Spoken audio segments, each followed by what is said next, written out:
Baik, selamat siang semuanya. Bertemu lagi dengan Bapak di pelajaran seni budaya. Ya, minggu lalu kita sudah belajar mengenai berkarya seni rupa dua dimensi. Bagian yang kedua ini yaitu unsur dan objek karya seni rupa dua dimensi. Ya. Nah, untuk pertemuan kita hari ini kita akan belajar mengenai medium. Apa saja itu medium? Ada alat, bahan, teknik berkarya seni rupa dua dimensi. Oke, langsung saja kalian simak tayangan yang ada di layar. Ya, nah ini medium, bahan, dan teknik dalam berkarya seni rupa. Apa saja itu medium dan bahan karya seni rupa? Nah, dalam membuat karya seni rupa kita pasti menggunakan alat dan bahan. Nah, bahan di sini kalau kita kelompokkan ada bahan atau material yang habis pakai. Nah, kemudian bahan juga bisa dibagi menjadi dua, yaitu bahan utama dan bahan penunjang, ya, seperti yang ada di layar. Contohnya adalah kalau kita membuat sebuah lukisan dengan menggunakan kanvas. Nah, apa saja yang masuk dalam bahan utama? Bahan utama yaitu di sini kanvas dan cat, ya. Kemudian bahan penunjangnya apa? Kayu dan paku. Nah, kayu digunakan bahan bingkai atau spanram untuk menempatkan kanvas dan paku untuk mengaitkan kanvas. Nah, ini contohnya, ya. Ada yang pernah lihat kanvas? Nah, kanvas ini adalah salah satu media untuk melukis, ya. Nah, ini dia yang Bapak jelaskan tadi. Ini adalah kanvas yang masih kosong. Nah, kayu di sini atau bingkai spangram itu yang ada tanda panahnya, ini adalah sebagai bahan penunjang. Nah, bahan utamanya sebenarnya adalah kain kanvas ini. Nah, ini adalah bahan utama. Cukup jelas, ya. Nah, kita lanjut. Bahan juga bisa dibedakan berdasarkan sumbernya atau proses pengolahannya. Ada bahan alami dan bahan sintetis. Nah, kalau alami itu bahan yang kita ambil dari alam tanpa pengolahan, tanpa proses kimia atau proses yang dilakukan. Nah, kalau bahan sintetis itu biasanya sudah melalui proses pengolahan. Nah, seperti itu. Nah, kemudian bahan juga bisa dibedakan menjadi berdasarkan sifatnya, ya. Ada yang keras, ada yang bahan lunak, ada yang bahan cair, dan ada bahan padat. Kita akan lihat contohnya. Nah, ini adalah bahan-bahan untuk berkarya seni rupa, ya. Nah, ada bahan keras seperti pensil ini, bahan lunak, ya, seperti cat air. Kemudian ada bahan padat, ya, ini cat akrilik, dan ada juga bahan cair, ya, ini pun cat air tetapi yang berbentuk cair. Dan masih banyak lagi, ini adalah contoh, salah satu contohnya. Oke, kita langsung ke bagian 2 yaitu alat berkarya seni rupa. Apa saja alat-alatnya, ya. Sebelum kita akan berkarya seni rupa, kita alangkah lebih baiknya mengenal dulu alat dan bahannya. Nah, alat itu ada yang berfungsi sebagai alat membentuk. Contohnya butsir, pahat, meja putar, dan sebagainya. Ada juga alat menggambar dan mewarnai. Nah, ini kalian sudah tahu, ya. Ada pensil, kuas, valet, tempat cat, stand lukis. Nah, ini alat menggambar dan mewarnai.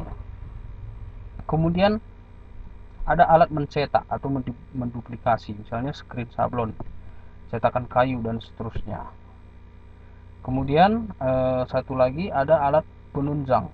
Nah, misalnya pisau, gunting, pengering, penggaris, kain lap, isu. Nah, alat penunjang ini hanya sifatnya membantu, kalaupun tidak ada itu tidak menjadi masalah. Cukup jelas, ya, sampai di sini alat dalam berkarya. Nah, kita akan masuk ke nomor 3 ini sebenarnya, yaitu teknik berkarya seni rupa. Nah, teknik dalam berkarya seni rupa itu sangat banyak, ya. Nanti kalian bisa baca di layar ini. Yang pertama ada teknik pelakat. Apa itu teknik pelakat? Teknik melukis dengan menggunakan cat minyak, cat poster atau cat akrilik dengan goresan yang tebal. Nah, ini ciri khasnya. Kemudian ada teknik transparan. Nah, itu biasanya menggunakan cat air. Ada teknik kolase. Apa itu teknik kolase? Yaitu teknik yang akan memberikan hasil lukisan yang realis atau abstrak karena terbuat dari potongan-potongan kertas, ya, digunting dan disatukan. Kemudian teknik selanjutnya adalah teknik disingkat 3M, ya, merekat, menggunting, menempel. Ini hampir sama sih dengan teknik kolase. Kemudian teknik linear, teknik untuk menggambar objek yang dengan menggunakan pola garis dari pensil atau pena. Kemudian ada teknik blok, menggunakan mewarna dengan blok, ya, menutup seluruh permukaan. Ada teknik arsir. Teknik arsir adalah teknik yang digunakan untuk menutupi objek lukis yang dengan pulasan garis sejajar atau garis menyilang dengan menggunakan pensil atau pena, ya. Ada teknik brussel, ini biasanya teknik digosok. Ada teknik pointillis dengan titik-titik, teknik akuarel hampir sama dengan transparan, dan teknik mozaik, ya. Teknik mozaik adalah teknik yang digunakan untuk melukis dengan cara menempelkan benda-benda 3 dimensi. Kemudian ada teknik menganyam, ini biasanya untuk kerajinannya. Nah, inilah teknik-teknik dalam berkarya seni rupa.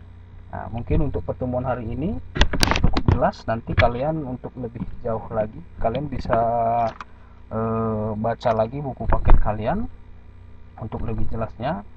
Kemungkinan ini akan masuk di ujian, ya. Nah, untuk tugas hari ini, nah ini adalah sebelum Bapak jelaskan tugas, Bapak tunjukkan beberapa salah satu teknik, yaitu arsir, ya.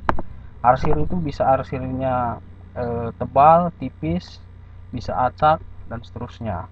Nah, ini akan diterapkan dalam sebuah gambar, ya. Nah, misalnya seperti ini, ya. Bisa dilihat arsirannya, ya, cukup jelas. Nah, arsiran ini berfungsi untuk memunculkan unsur 3 dimensi pada gambar 2 dimensi. Inilah fungsi dari arsir.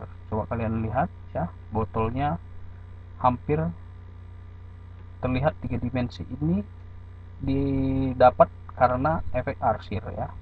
Kita akan berlatih dalam mengarsir ini supaya tangan kita juga terlatih, ya. Nah, ini yang di bawah ini, yang gambar jambu ini adalah teknik arsir dusel, ya, atau digosok, ya.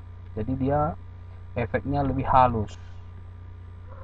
Nah, jadi untuk tugas kalian di rumah, untuk sebagai latihan, coba perhatikan gambar yang ada di layar. Nanti kalian buat bentuk-bentuk geometris, tidak sama dengan yang di layar, tapi kalian nanti buat susunan yang kalian atur sendiri, ya. Tetapi nanti setiap benda akan kalian arsir dengan berbagai-bagai macam arsiran, ya. Ada yang tebal, ada yang tipis, ada yang gelombang, ada yang bulat-bulat, sama seperti yang ada di gambar ini, ya. Kalian nanti buat dalam kertas A4, ya. Nanti kalian arsir dengan pensil. Setelah itu kalian foto dan kirim via WA pribadi ke Bapak. Mungkin cukup sekian pertemuan kita hari ini. Terima kasih untuk kerjasama dan perhatiannya. Selamat siang, jua-jua Manpata Krina.